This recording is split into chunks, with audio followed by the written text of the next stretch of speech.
You know what's strange? We talk endlessly about the boomers, the architects of the post-war world. We dissect Gen Z like they're a fascinating new species under a microscope, and we argue about millennials every single day.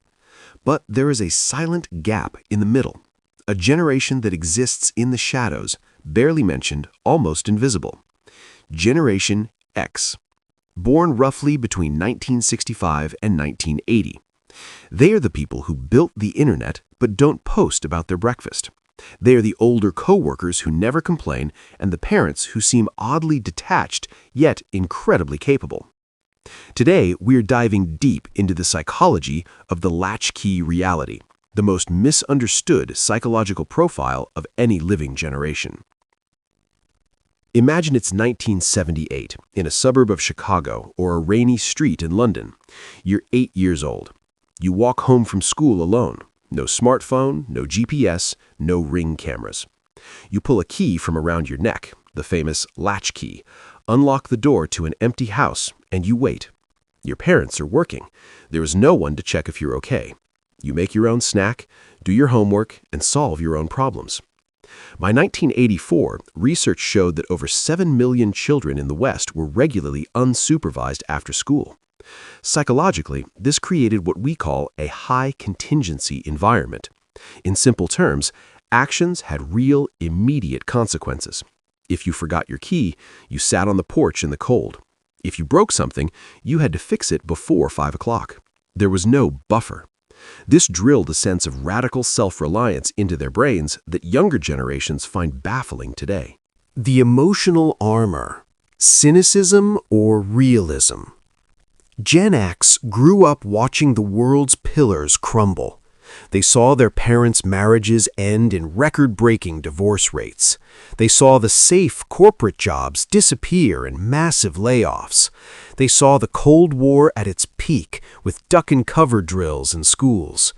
When you grow up in the shadow of a nuclear mushroom cloud while your home life is shifting like sand, you develop a specific psychological shield: irony and defensive pessimism. They aren't cynical because they want to be. They are realistic because they had to be. To a Gen X mind, expecting the rug to be pulled out isn't negative thinking, it's survival. This is why they are the most tech-savvy generation that still refuses to trust the internet completely. They know that privacy is safety. They remember a time when your mistakes weren't recorded on a 4K camera and uploaded to the cloud forever. For Gen X, silence is a superpower. In the workplace, the Gen X psychology is fascinating. They don't care about your fancy job title or your influencer status. They respect one thing: competence. Can you do the job?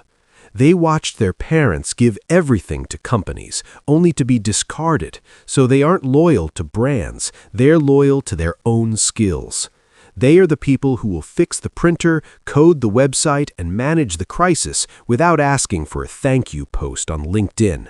They operate on a leave me alone and let me work philosophy. They are the bridge, the last humans who will ever remember what it felt like to be truly bored. To wait for a phone call by a wall-mounted unit, to spend hours in a library searching through card catalogs for a single piece of information. Cognitive psychologists call this deep encoding. Because information was hard to get, it became more permanent in their memory.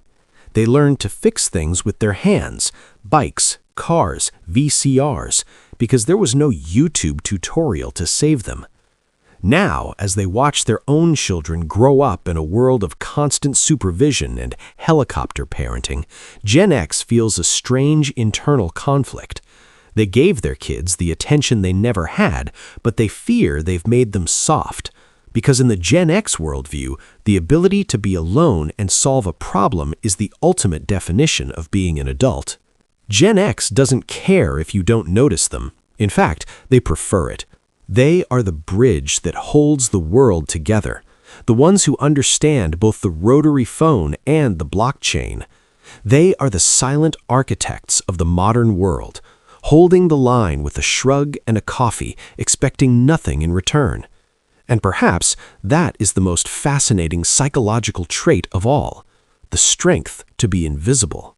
To understand the Gen X mind, you have to understand the silence of a house in 1982. There was no ping of a notification. There was only the hum of a refrigerator and the ticking of a clock.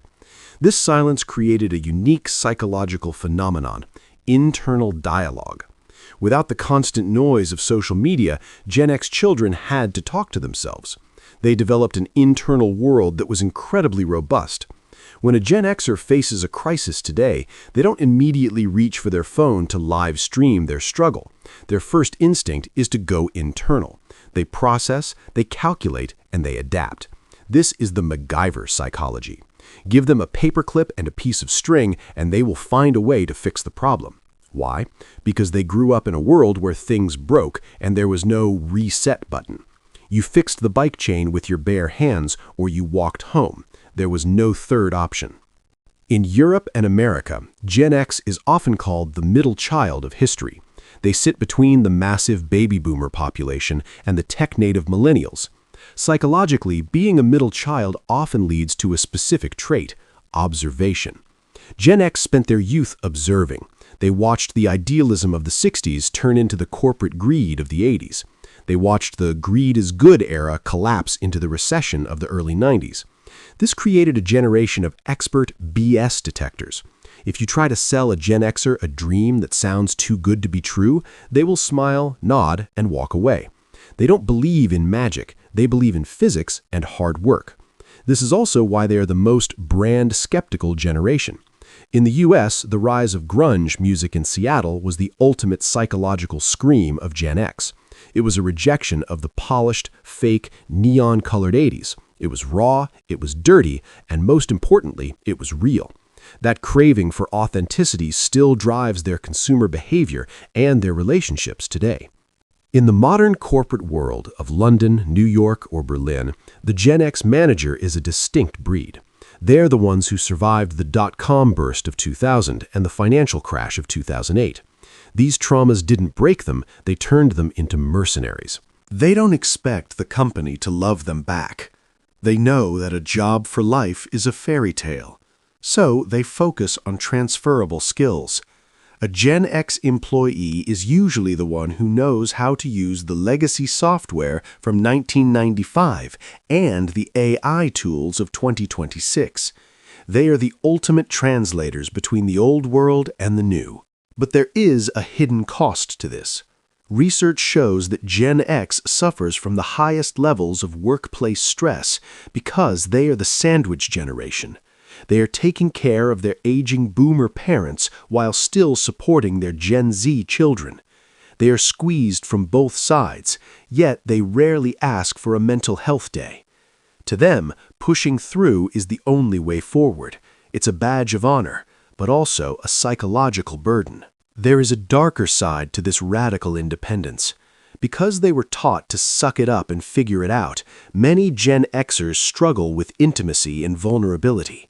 In therapy rooms across the West, a common theme for this generation is the fear of depending on others. To a Gen Xer, needing someone feels like a weakness. They would rather spend 10 hours trying to move a heavy sofa alone than call a neighbor for help. This lone wolf mentality served them well in the 80s, but in the hyper-connected world of today, it can lead to a profound sense of isolation. They are surrounded by people, yet they often feel like they are still that 8-year-old kid with a key around their neck, waiting for someone to come home. We are living through a massive technological evolution, but Gen X is the last generation that will hold the analog memory. They are the last ones who know what a library smells like, how to read a paper map, and how to have a conversation without a screen between them. They are the keepers of the old secrets.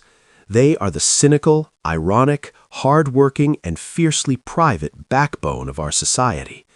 So, the next time you see that quiet person in the office who just gets things done without any drama, or that parent who seems a bit too comfortable with their kids being bored, take a closer look. You're looking at a survivor. You're looking at Generation X.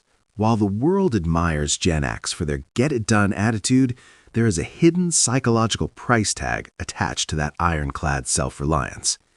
In clinical psychology, we often see a pattern in Gen X patients that we don't see as often in Millennials or Gen Z: the inability to be vulnerable. For a child of the 70s or 80s, needing help was often synonymous with being a nuisance. If your parents were working 2 jobs and the world was changing fast, you learned to swallow your fear. You learned to fix the broken window, the scrapped knee, and the bruised ego, all in silence. Today, this manifests as a profound struggle with intimacy. A Gen Xer might be the most reliable person in an office, but they are often the most isolated. They are surrounded by people, yet they feel like they are still that 8-year-old standing on a porch, waiting for a key to turn in the lock. They have built a fortress, but sometimes a fortress becomes a prison. The digital immigrant, transitioning 2 worlds. America transitioned into the digital age during Gen X's formative years. They are the digital immigrants. They remember the physical weight of a rotary phone and the crackle of a vinyl record, but they were the ones who coded the first websites. This gives them a unique bimodal cognitive ability. Their brains can function in the slow, deep focus world of analog, reading a 500-page book without checking a phone, and the fast-paced, fragmented world of digital, multitasking across 3 screens. They are the last humans who will ever know the value of information. Because they had to drive to a library and search a physical catalog for a fact, that fact stayed in their long-term memory. Younger generations who can Google anything in 2 seconds often suffer from digital amnesia. Gen X, however, carries a mental library that makes them the most intellectually versatile generation in history. If you watch the movies of the 90s, Fight Club, Office Space, and Reality Bites, you see the psychological vibe of Gen X, the sarcastic shield. When sincerity feels dangerous, you use irony. When the economy crashes, you make a joke about it. When your company fires you after 15 years, you shrug and say, whatever. In the US and Europe, this irony was a survival mechanism against the over-sincerity of the boomers and the oversensitivity of later generations. But beneath that sarcasm is a deep, hidden layer of care. A Gen Xer won't give you a participation trophy, but if your car breaks down at 3 a.m. in a snowstorm, they're the ones who will actually show up with a tow rope, and they'll probably make fun of you the whole time they're saving you. That is their love language. Practical, gritty, and completely devoid of fluff. As we move into 2026 and beyond, with AI changing the very fabric of how we work and live, Gen X finds itself in a familiar position, the unshakable foundation. They aren't scared of the AI revolution because they've already survived the internet revolution, the social media revolution, and 3 global recessions. They're the ones who will tell the AI what to do because they still remember how the world works without electricity. They are the guardians of common sense in a world that often feels like it's losing its mind. They are the bridge between a past we must remember and a future we are still building. They are Generation X, the silent, sarcastic, and absolutely essential backbone of the Western world.